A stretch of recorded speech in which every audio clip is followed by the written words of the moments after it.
Oh, bro, I only do legs once a week because every time I hit legs, I'm sore for an entire week after that. How many times have you heard this? Maybe you're the person who says this, but even if you're not, you probably heard at least one person say that. There's always that somebody who's like, oh, I only do legs once a week because after that I'm so sore. I smash my legs so hard that I'm sore for an entire week. And that's not something that you should be proud of. And that is also not something that's productive. And today I'm going to explain to you why that happens and how to stop that from happening. First of all, let's flip the sentence around because the reality is the opposite. You're not doing leg days once a week only because you're sore for a week after a leg day. Rather, you're sore for a week after a leg day because you're only training legs once a week. And this is the main reason. This is just poor prioritization. You're doing legs once a week. What do you think happens? Obviously, your body gets unused to training legs. So essentially, when you start training, first you always get sore, right? Even also when you start doing a new exercise, you get sore. And then the more you do it, you eventually get less and less sore. And then maybe after a while, you don't even get sore at all, or just you get a little bit of soreness, but not that much. And then it goes away in like a day or two. When it comes to legs, legs are one of those muscle groups that tend to get pretty sore, and also the ones that are the most miserable when they get sore because obviously you use your legs all the time. Like, for example, when your biceps get sore, it doesn't really matter. You're not really doing that much lifting with your biceps every single day. You're not really using it for that much. And on the opposite side, when it comes to your legs, you can't fucking sit down, you can't stand up, you can't go down a flight of stairs, you can't go up a flight of stairs, you can't bend over, you can't... There's so many things that you can't do, and that's why you notice it a lot more. And also, legs, again, tend to be a muscle group that get really fucking sore for whatever reason. Like when you do biceps and, for example, you do a normal training session, they don't really get that sore. Like for me personally, I do biceps and I can do like, let's say 7 sets. I think that's what I do on one of the days. And then I will get sore the next day, and then after that it will just go away. Whereas when it comes to legs, I do like 3 sets for my quads, for an example. And after that, they get sore for like 2 days maybe. And especially when it comes to hamstrings, those are the motherfuckers that tend to get the most sore, especially when you do any sort of RDL or good morning. They get you sore for like 3-4 days sometimes. But they should never get you sore for an entire week. That should just simply never happen. And the reason why it happens is because, again, your body gets used to training if you train often enough. So that's when you train twice a week or 3 times a week, which is not necessarily something I recommend, but at least twice a week when it comes to literally anything. That is why bro splits suck. It's because once a week is not enough. After you do a training session, you're not going to build muscle for a week. You recover from the stimulus and you're in a sort of anabolic situation for a couple of days maybe at most, and then nothing's happening. Okay? Your body is either anabolic or catabolic, and it's only gonna be anabolic for a while after workout. So that's why you should do it twice a week. And what happens when you start doing it at least twice a week is you will realize that the soreness will go away.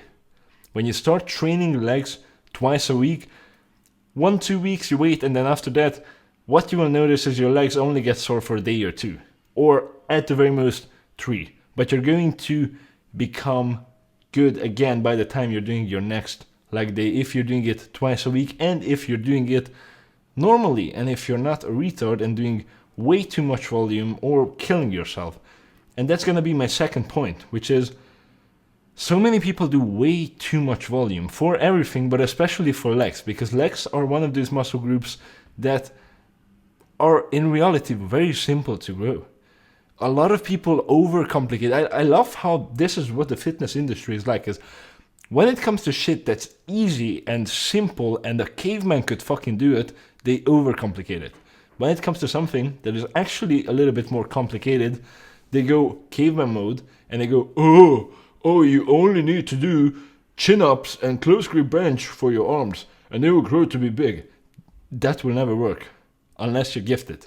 And if you're gifted, anything will work. It's really puzzling to me how that is something that happens, because when it comes to arms, like, arms are the muscle group, biceps and triceps, that actually need a lot of fat, that actually need more fat than some other muscles, and that actually need special exercises, that actually need a little bit more volume, where you actually have to try a bunch of things. Whereas when it comes to leg development, bruh, it's so fucking simple. And still a lot of people, they do these long ass grueling workouts, and the guy that I know personally who used to say this, I only train legs once a week because after that I'm sore for a week.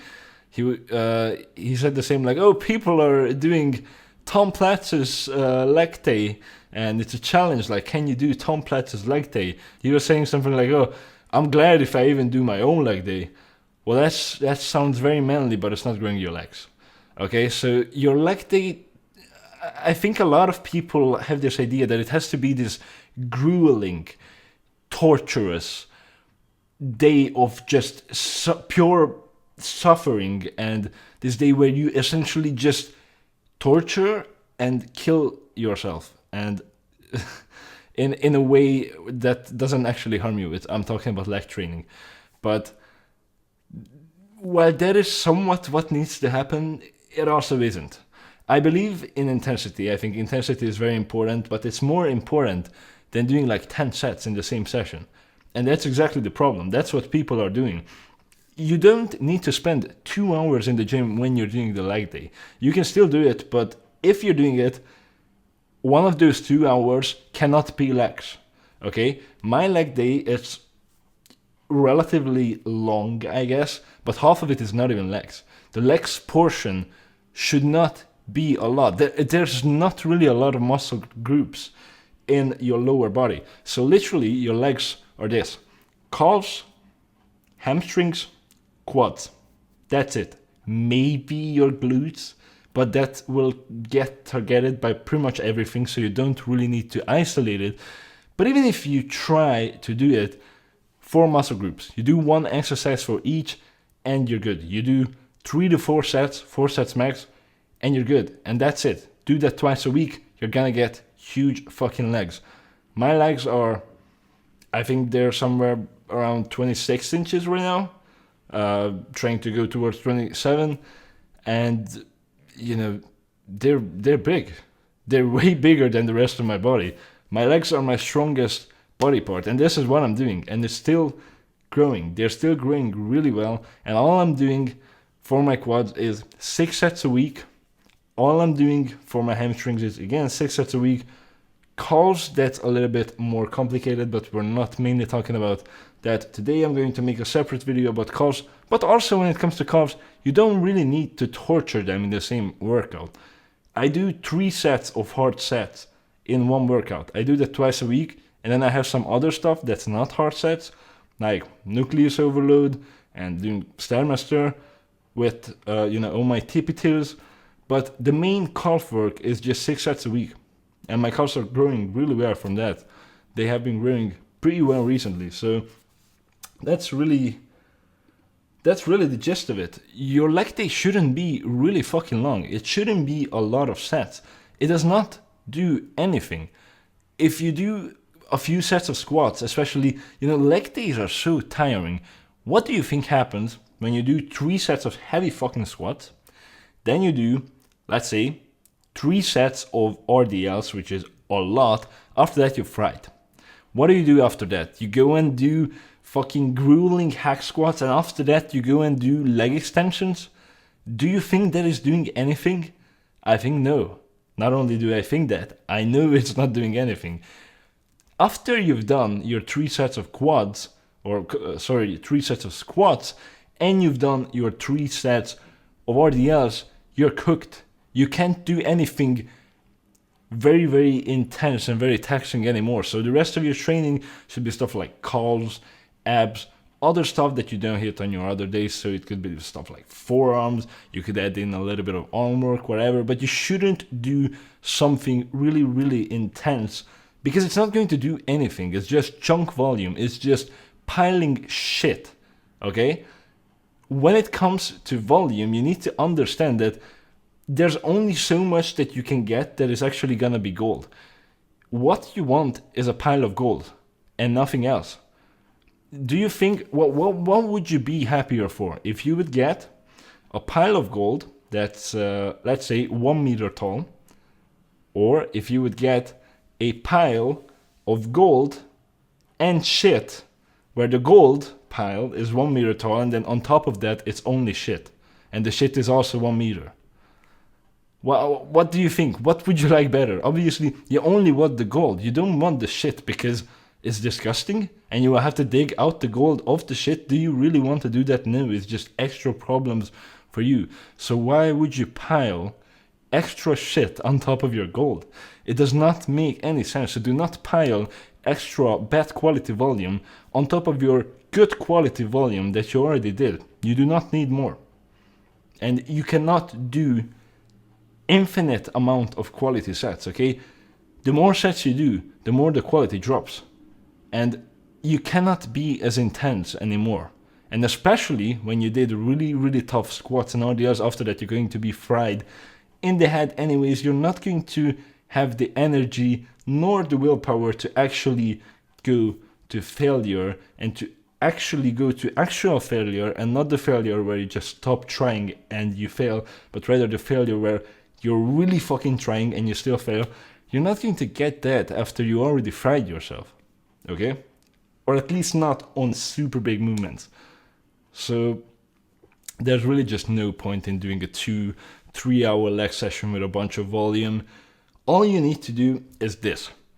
This is what your leg portion of your leg day should look like. And then if you want to, after that, you can just go home, or you can do some other shit that you don't do on another day. So this is the leg portion, what it should look like.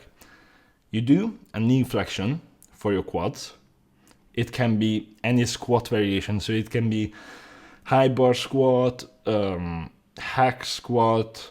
It could be front squat. I don't really recommend low bar squats if you're trying to bodybuild and you're trying to build up your quads.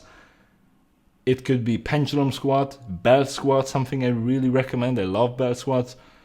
It could also be a single leg movement, so it could be something like a Bulgarian split squat. I recommend doing that on a Smith machine. That's the way I do it.